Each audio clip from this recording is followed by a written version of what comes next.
এক আল্লাহর বান্দা রাতের বেলা বিছানায় মাথা লাগায়া হিসাব করতেছে আজকে গুনাহ কত সওয়াব কত। হিসাবের পরে দেখা গেল তার গুনাহ বেশি সওয়াব কম। তার মধ্যে ভয় ঢুকছে, আরে আজকে তো গুনাহ বেশি সওয়াব কম, আমার যদি বিগত হায়াতে পেছনের হায়াতের সব হিসাব একরকম হয়, গুনাহ বেশি সওয়াব কম, তাইলে তো আর কিয়ামতের ময়দানে আমার জান্নাতে যাওয়ার কোনো উপায় থাকবে না।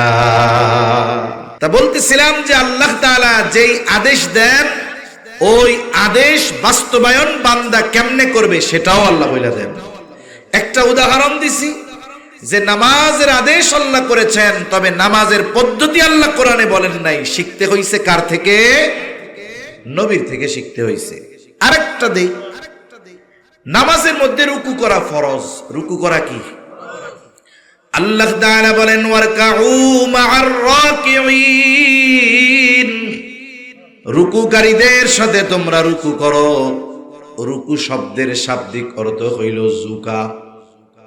এখন একজন নামাজে দাঁড়াইলো, রুকুর সময় সে শুধু তার মাথাটারে একটু নিচের দিকে ঝুঁকাইছে, বলেন তো এটাকে আমরা রুকু বলবো নাকি? কেন? বলে রুকু শব্দের অর্থ ঝুঁকা ঠিক, তবে রুকুর মধ্যে কতটুকু ঝুঁকতে হবে, কিভাবে ঝুঁকা থাকতে হবে, কতক্ষণ থাকতে হবে।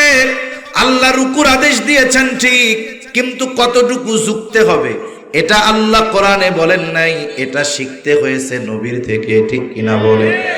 এজন্য আল্লাহর যত আদেশ আছে আদেশগুলো বাস্তবায়নের পদ্ধতিও আল্লাহ বইলা দেয়।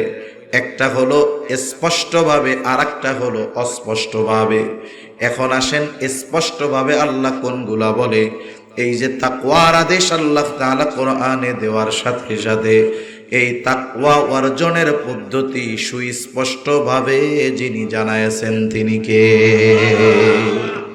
অনেকগুলা পদ্ধতি আছে তাকওয়া অর্জনের, আমরা একটা দুইটা জানি, একটা দুইটা নিয়ে আমরা একটু আলোচনা করি।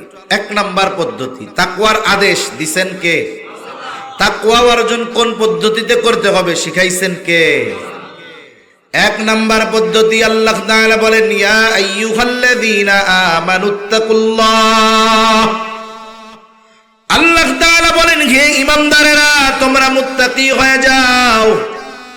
ঈমানদারদেরকে মুত্তাকি হইতে বলছেন আল্লাহ। এইখানে তাকওয়ার অর্থটা কি হবে? বলে আল্লাহকে ভয় করে আল্লাহর বিধি নিষেধ মেনে চলো।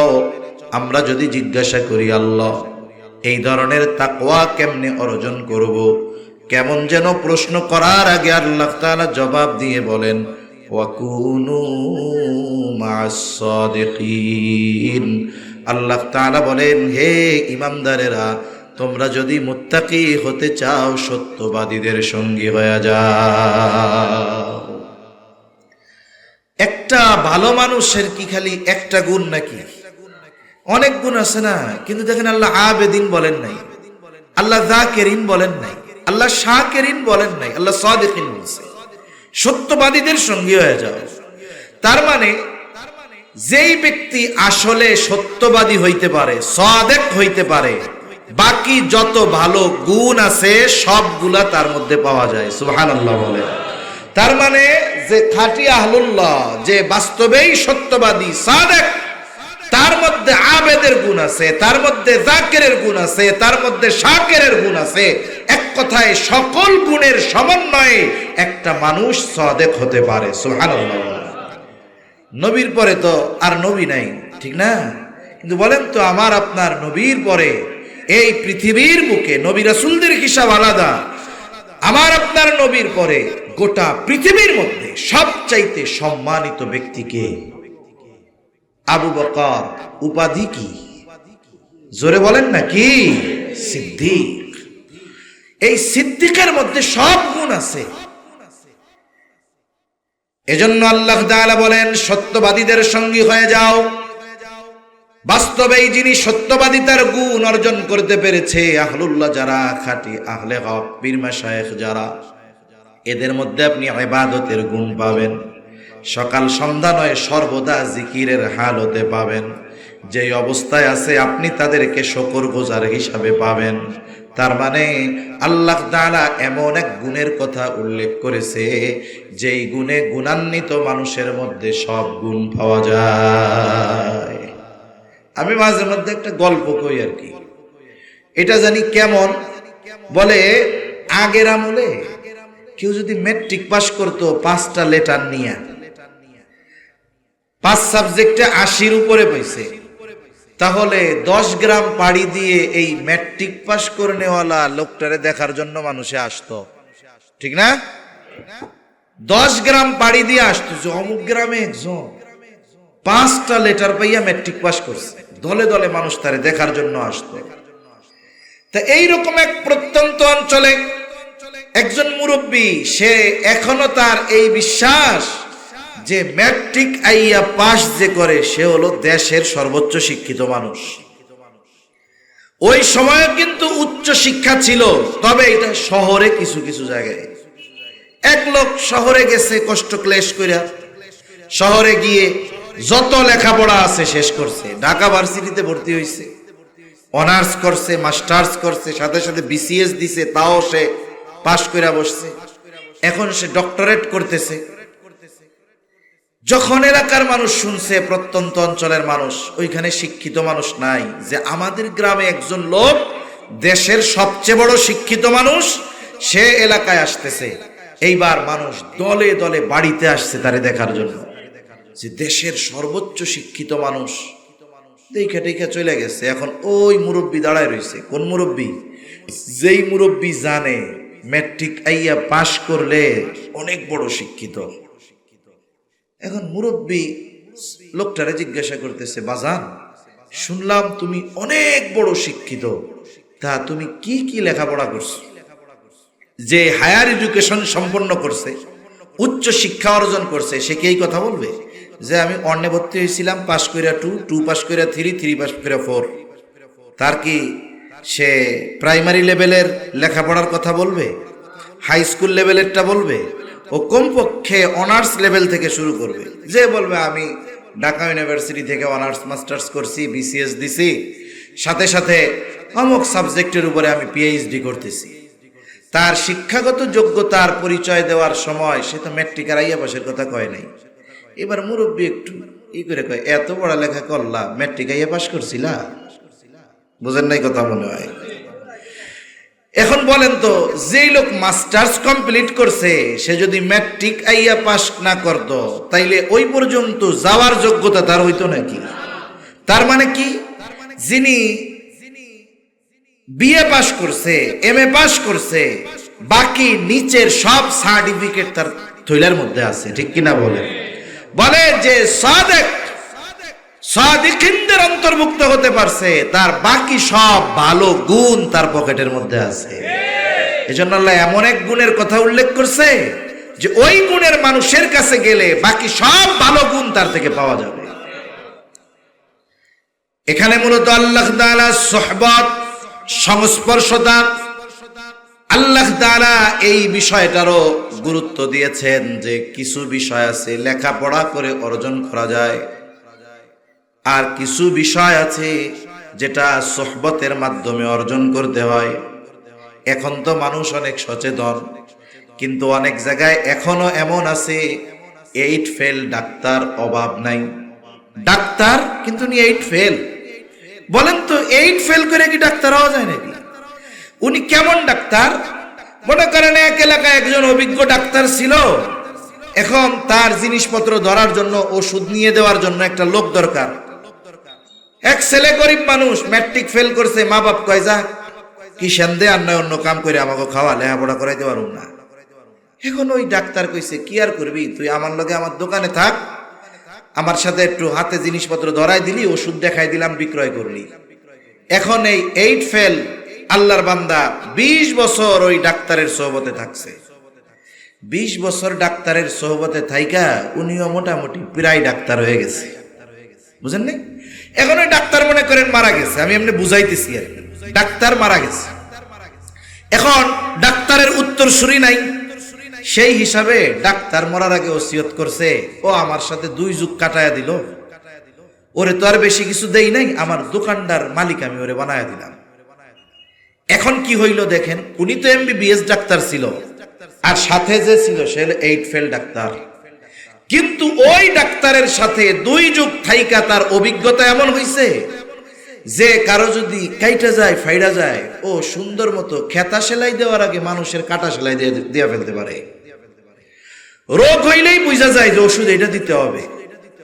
এখন গ্রামের মানুষ যদি শহর থেকে বড় ডাক্তারও আসে, আইসা যদি বলে যে এই পরীক্ষা নিরীক্ষা করতে হবে, এরপরে ওষুধ দিব, গ্রামের মানুষ বলবো অমন ডাক্তার দরকার নাই, আমাকে ওই ডাক্তারই আরো বেশি ভালো, ঠিক কিনা বলে? এই যে তার প্রতি আস্থা যে আসছে, এটা কেন আসছে? বলে সবাইকে, ওরে বাবা, সার্টিফিকেট না থাকলে কি হবে, অমক ডাক্তারের সাথে 2 যুগ ছিল, 24 বছর, ওরা ডাক্তার হইতে বাকি আছে কোন জায়গায়? বলে না এরকম? তাহলে দেখেন সোহবতের পাওয়ার কি।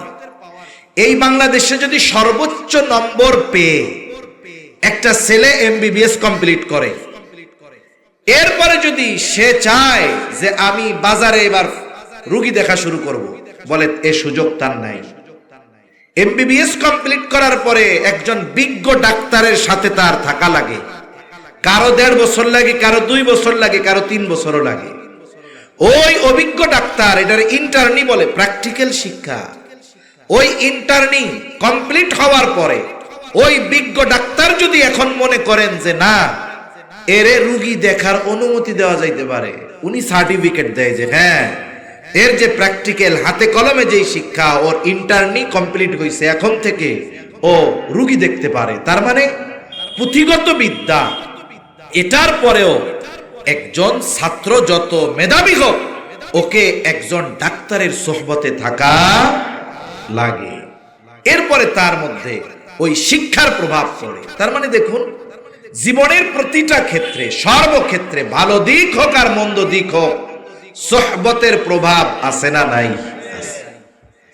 এজন্য আমাদের যদি জীবন ভালো করতে হয়, বলে আমার চাইতে যে ভালো, আমি যদি তার সাহচর্যে যাই, তার সোহবতে যাই, তার ভালো গুণগুলা আমার মধ্যে আসবে। আবার আমার চাইতে যে খারাপ, আমি যদি তার সাথে যাই, বলে আমার ভালো গুণ ওর সাথে থাকার কারণে কমবে। এই জন্য আমি আপনি যদি মুত্তাকি হতে চাই, আল্লাহ তাআলার নির্দেশ সমূহের মধ্যে অন্যতম নির্দেশ হলো যে আমাদেরকে সত্যবাদী তথা মুত্তাকি পরহেজগার যারা, তাদের সঙ্গ গ্রহণ করতে হবে। 2 নম্বর পদ্ধতি আল্লাহ তাআলা কোরআনুল কারীমের মধ্যে বলেন, ইয়া আইয়ুহাল্লাযীনা আমানুত্তাকুল্লাহ। আল্লাহ তাআলা আদেশ দিলেন, হে ঈমানদারেরা, তোমরা মুত্তাকি হয়ে যাও। ঈমানদারদেরকে মুত্তাকি হওয়ার আদেশ দিলেন আল্লাহ তাআলা। আমরা জিজ্ঞাসা করলাম, আল্লাহ কেমনে মুত্তাকি হব? আল্লাহ তাআলা বলেন, ওয়াল তানজুর নাফসুম মা কদ্দামাত লিগাদ। আল্লাহ তাআলা বলে, বান্দা তুমি তোমার আগামীর দিকে নজর দাও, আগামীর জন্য তুমি কি প্রেরণ করেছো। আগামী মানে ভবিষ্যতের দিকে নজর দাও, ভবিষ্যতের জন্য তুমি কি প্রেরণ করছো। আমাদের ভবিষ্যৎ 2 ধরনের। কয় ধরনের? জোরে কোন। গরম লাগে, কষ্ট হয়। 2 ধরনের। একটা হলো অনিশ্চিত ভবিষ্যৎ, আর একটা হলো সুনিশ্চিত ভবিষ্যৎ। অনিশ্চিত ভবিষ্যৎ কোনটা? এই যে এখন আপনাদের সামনে আছি, বাসায় ফিরতে পারবো কিনা, এই ভবিষ্যৎ আমার জন্য অনিশ্চিত, ঠিক না? তবে আমার মরা লাগবে, এটা সুনিশ্চিত। আমরা কোন আগামীর জন্য পাঠাবো? বলে অনিশ্চিত আগামী না, সুনিশ্চিত আগামীর জন্য কি পাঠাচ্ছ, এটার দিকে একটু নজর দাও। অথচ আমরা অনিশ্চিত ভবিষ্যতে ভালো থাকার জন্য কত কিছু করি। যারা সরকারি চাকরি করে, 20 বছরের চাকরিতে ঢুকছে, বেতন চালু হয়েছে, সাথে সাথে পুরা বেতন তাকে দেয় না, কিছু টাকা কাইটা রাখে। রাখে কি রাখে না? কেন রাখে? দেবে কোন সময়? 60 বছরে বুড়া হয়ে যখন চাকরি ছাড়বি, ওই সময় ওই পর্যন্ত যা টাকা কাটা হবে, ওর 2 গুণ টাকা দিয়া তোরে বাড়ি পাঠায় দিব, যাতে বাকি হায়াত তুই বৈশা বৈশা খাইতে পারস। এই যে 20 বছরে টাকা জমানো শুরু হইলো, পাবে কবে? 60 বছরের পরে। কিন্তু বলেন তো, এই 20 বছরের যুবকটা 60 বছর পর্যন্ত বাঁচবে কিনা, এর কোনো নিশ্চয়তা আছে? তার মানে আমি আপনি এই অনিশ্চিত ভবিষ্যতের জন্য যেগুলো জমাই, এগুলো নিজে ভোগ করতে পারবো কিনা এর কোনো নিশ্চয়তা নাই। আল্লাহ তাআলা এই জায়গায় অনিশ্চিত ভবিষ্যতের কথা বলেন নাই, সুনিশ্চিত ভবিষ্যতের কথা বলেছেন। সুনিশ্চিত ভবিষ্যৎ মৃত্যু, কবর, হাসর। কেমন যেন আল্লাহ তাআলা বলে, বান্দা তোমার সুনিশ্চিত ভবিষ্যতের দিকে নজর দাও। কবরে ভালো থাকার জন্য তুমি কি পাঠাইছো? জান্নাতে যাওয়ার জন্য তুমি কি প্রেরণ করেছো? এই জন্য আমাকে আপনাকে জীবনের হিসাব করা লাগবে। আমি এই দুনিয়ায় কি জমাইলাম, আখিরাতে ভালো থাকার জন্য এই হিসাব আমার আপনার করা দরকার। এই জন্য বুজুর্গানে দিন যতগুলো সবক দেন, এর মধ্যে একটা সবক আছে মুহাসাবা, হিসাবের কথা বলেন। বুজুর্গানে দিন মুযাকারার কথা বলেন, মুহাসাবার কথা বলেন। মুযাকারা মুহাসাবা একত্রেই করা যেতে পারে। আপনি আমি রাতের বেলা যখন সমস্ত কাজ বাদ দিয়া একেবারে ঘুমানোর জন্য বিছানায় চলে যাব, চোখ দুইটা বন্ধ করে একটু চিন্তা করব, আহারে আমার জীবনের হিসাবটা একটু করি। আজকে সারা দিনে আমার ভালো কাজ কয়টা, মন্দ কাজ কয়টা। এখন যদি কোনো ব্যক্তি নিরিবিলি নিজের সারা দিনের ভালো কাজ আর মন্দ কাজের হিসাব করে, বলেন তো ভালো কাজ আর মন্দ কাজের হিসাব বের করতে পারবে কিনা? হিসাববিহীন জীবন সফল হয় না। আপনাদের বাজার বড় বাজার, এই বাজারে বড় ব্যবসায়ী আছে। যত বড় ব্যবসায়ী দেখবেন তার ব্যবসার হিসাব তত কঠিন। একজন ব্যবসায়ী সফলতার জন্য যত গুণ প্রয়োজন, এর মধ্যে একটা হলো তাকে হিসাবী হতে হবে। হিসাবী মানে কিপটামি না, হিসাবী হতে হবে। সে দেখবেন দোকান বাজার বন্ধ হয় 10টায়, দোকান বন্ধ করে 9টায়। এইবার দোকানে শাটার নামাইয়া ভেতরে সে হিসাব করে, আজকে কয় টাকা বেচা হইল, কয় টাকার মাল জিনিস রাখলো, কয় টাকা বাকি গেল। এরপরে একটা হিসাব দাঁড় করাইতে পারে যে আজকে আমার 1 লাখ টাকা বেচা কেনা হইছে, 20,000 লাভ। বাকির খাতা টান দিয়া দেখে বাকি গেছে 30,000। 1 লাখ বিক্রয় করলে লাভ হয় কত, বাকি গেছে কত? কোন তো আজকের লাভ তার পকেটে না পাবলিকের পকেটে? এইভাবে যদি 6 মাস ব্যবসা চলে, ব্যবসা থাকবে না লালবাতি জ্বলবে? এইবার ওই ব্যবসায়ী হিসাব করে, আমি যদি নগদ 50,000 বেশি 10,000 লাভ হবে, বাকি 1 লাখ বেচা এর মধ্যে 30,000 বাকি যদি দেই, আসলও থাকলো না, মূলধন থেকে আরো 10,000 গেল গা। এখন হিসাব করে তার কর্মচারীদের কি কয়, এই আগামীকালকে যদি আমার আব্বাও বাকি চায় 1 টাকা বাকি দিবি না, বেচা কেনা যা হবে নগদ। এখন দেখুন এই যে হিসাবের কারণে কি হইল, হিসাবের কারণে সে আগামীকাল তার ব্যবসা কেমনে পরিচালনা করবে এই সিদ্ধান্তে সে উপনীত হইতে পারবে। এজন্য যেই মানুষগুলো রাতের বেলায় নিজের জীবনের হিসাব করে, আমলের হিসাব করে, বলে এই মানুষগুলো আগামী দিন কিভাবে তার চলা উচিত এর একটা নির্দেশনা পাওয়া যায়। মনে করেন এক আল্লাহর বান্দা রাতের বেলা বিছানায় মাথা লাগায়া হিসাব করতেছে, আজকে গুনাহ কত, সওয়াব কত। হিসাবের পরে দেখা গেল তার গুনাহ বেশি, সওয়াব কম। স্বাভাবিকভাবে মানুষ একা একা যখন থাকে, যেই বিষয়গুলো চিন্তা করে সেইটার প্রভাব তার উপরে পড়ে। এখন একা একা অন্ধকার ঘরে তার মধ্যে ভয় ঢুকছে, আরে আজকে তো গুনাহ বেশি, সওয়াব কম। আমার যদি বিগত হায়াতে, পেছনের হায়াতের সব হিসাব একরকম হয়, গুনাহ বেশি সওয়াব কম, তাইলে তো আর কিয়ামতের ময়দানে আমার জান্নাতে যাওয়ার কোনো উপায় থাকবে না।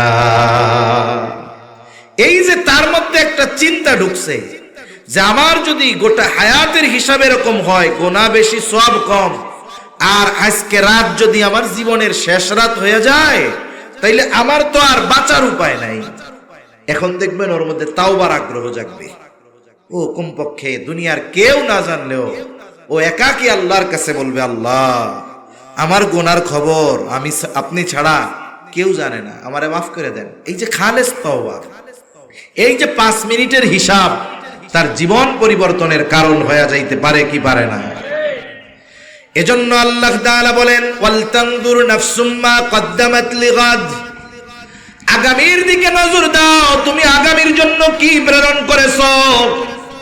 এজন্য আমাকে আপনাকেও প্রতিদিন হিসাব করতে হবে যে আজকে আমার গুনাহ কত, সওয়াব কত।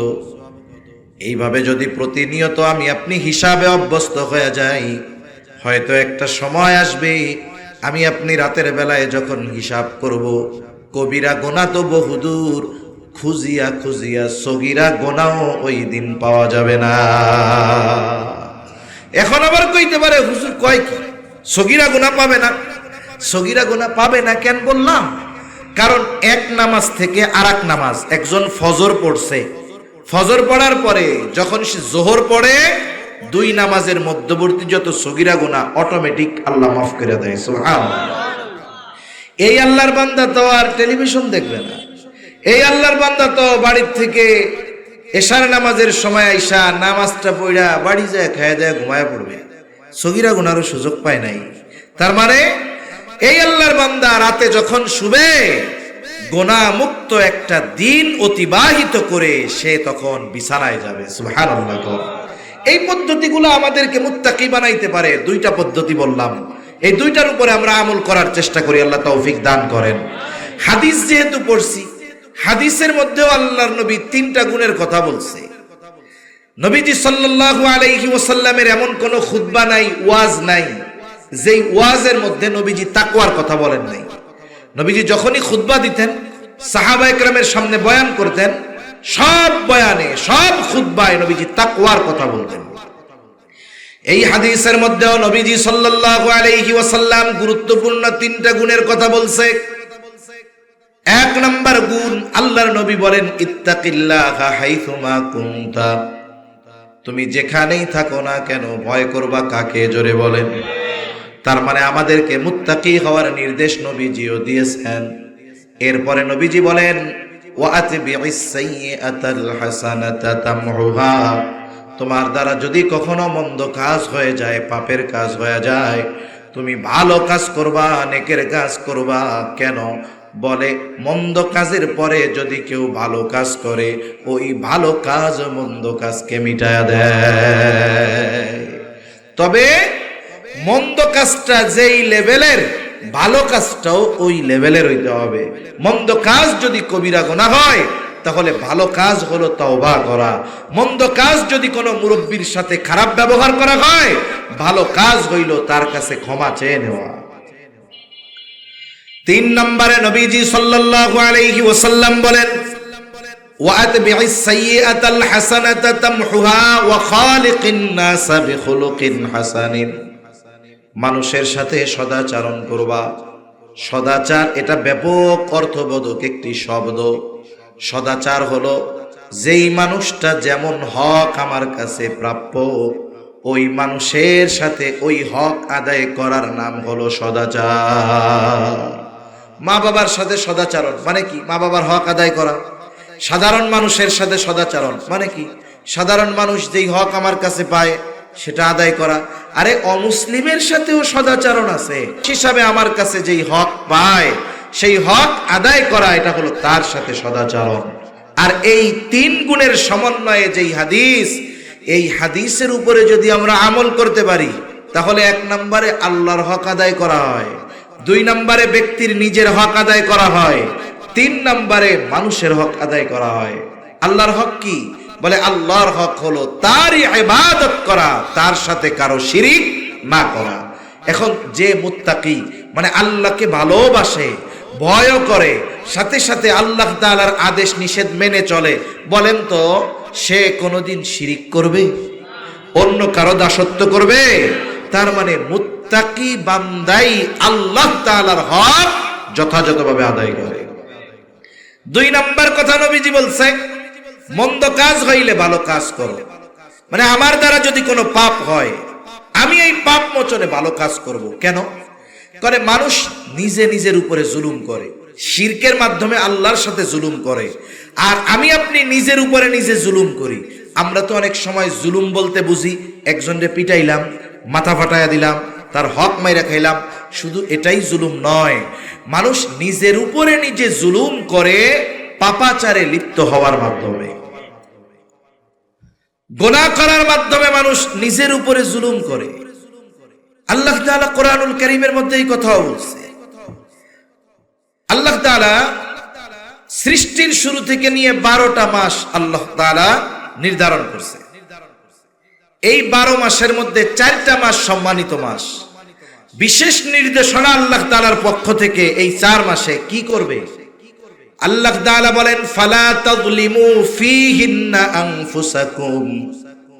এই মাস সমূহের মধ্যে বিশেষ নির্দেশনা আল্লাহ তাআলার পক্ষ থেকে যে তোমরা এই মাস সমূহতে নিজেদের উপরে নিজেরা জুলুম করিও না। তার মানে বিশেষ করে এই মাস সমূহতে তোমরা পাপের সাথে জড়ায়ও না। তার মানে আমরা নিজেরা নিজেদের উপরে জুলুম করি পাপের মাধ্যমে। এখন যদি তাওবা করি তাহলে কি হবে? এই পাপ ঝরে যাবে। ভালো কাজ করি, মন্দ কাজ আল্লাহ দূর করে দিবে। এজন্য এর মাধ্যমে মানুষ নিজের হক নিজে আদায় করে। 3 নাম্বার হক, মানুষের সাথে সদাচরণকারী হওয়ার মাধ্যমে মানুষ অপর মানুষের হক আদায় করে। তাহলে আমরা যদি মানুষের হক আদায় করতে পারি, যে যেমন আচরণ আমার কাছে পাও না তার সাথে যদি তেমন আচরণ করতে পারি, যে যেই হক আমার কাছে পাও না আমরা যদি তাদের হকগুলো আদায় করতে পারি, তাহলে যদি আমল কিছু কমও থাকে কিয়ামতে আল্লাহ তাআলা আশা করা যায় মাফ করে দিবে, নাজাত দিয়া দিবে। ঠিক কিনা বলেন? কিন্তু যদি মানুষের হক নষ্ট করে আমরা মরি, তাহলে কিয়ামতের দিন ওই মানুষটা আল্লাহর কাছে অভিযোগ দায়ের করবে যে আমার হক নষ্ট করছিল, এখন আমার হকটা আদায় করে দেন। এখন আমার হক কি করে দেন? আল্লাহ আদায় করে দেন। হয়তো 10 টাকা মাইরা খাইছিল, ওই দিন একটা হজের সোয়াব ওই 10 টাকা দুনিয়ায় মাইরা খাওয়ার কারণে তারে দেওয়া লাগবে। এজন্য আল্লাহ রাসূল সাল্লাল্লাহু আলাইহি ওয়াসাল্লাম মানুষের হকের ব্যাপারে সচেষ্ট ছিলেন। দুনিয়া থেকে যাওয়ার আগে সাহাবায়ে কেরামকে মসজিদে নববীর মধ্যে নবীজি একত্রিত করছেন, তখন অসুস্থ।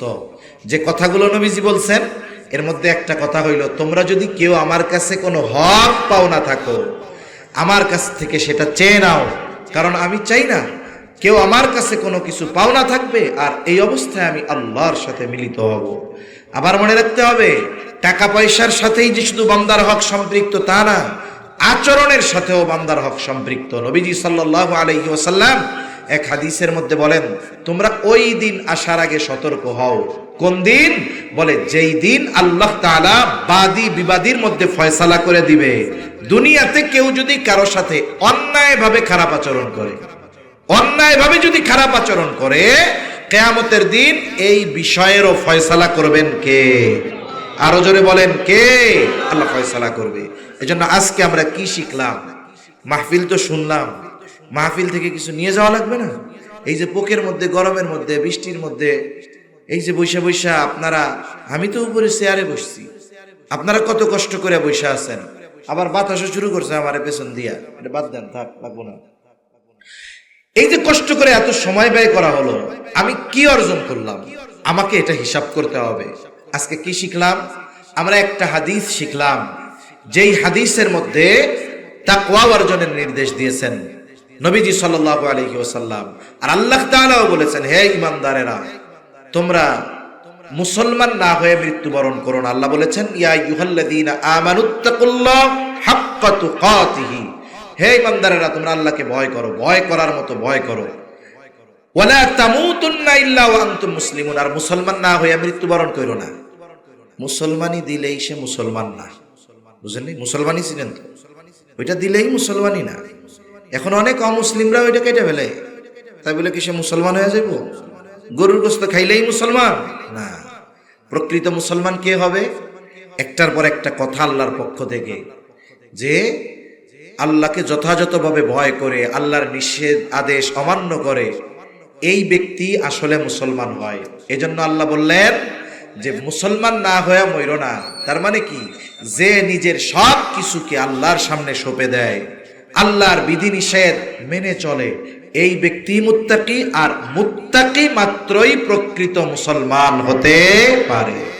সাথে সাথে আল্লাহর হকের বিষয়ে শিখলাম, নিজের হকের ব্যাপারে জানলাম, সাথে সাথে মানুষের সাথে সদাচরণের মাধ্যমে মানুষের হক আদায় করতে হয় এটা আমরা জানলাম।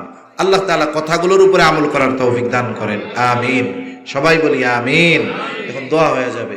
এই যে যুবক তরুণ ভাইরা সুন্দর আয়োজন করছে, এমনি গতানুগতিক কোনো কিছু না, আমাকে বলছি যে অনেকে দিতে চায়, আমাদের একটু উপকার হয় যদি কেউ আমাদের সাথে একটু শরীক থাকতে চায়, তাহলে আপনি একটু দোয়ার আগে বইলা দিয়েন, অনেকে ইচ্ছা করে।